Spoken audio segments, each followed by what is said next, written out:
Tras meses de estudo e recompilación da documentación relativa ao camiño de peregrinación a Santiago pola ría de Muros-Noia, a RD que aglutina os 9 concellos vende dar un paso máis cara á consecución do recoñecemento oficial do trazado. A presidenta da entidade, Teresa Villaverde, entregoulle ao conselleiro de Cultura un estudo no que se recollen testemunhas arqueolóxicas, históricas e documentais que acreditan a historicidade desta ruta xacobea.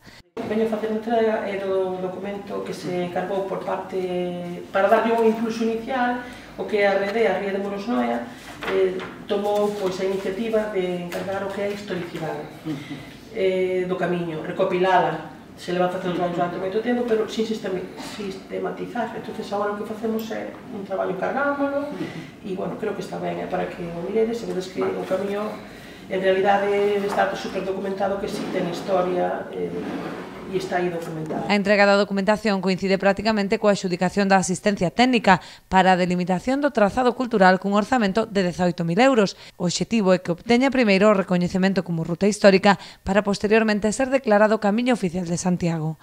O conselleiro recibiu moi positivamente a proposta dos 9 concellos que conforman este proxecto. Comprometeuse a trasladar a documentación á Dirección Xeral de Patrimonio, que deberá emitir un informe como paso previo á declaración da ruta xacobea.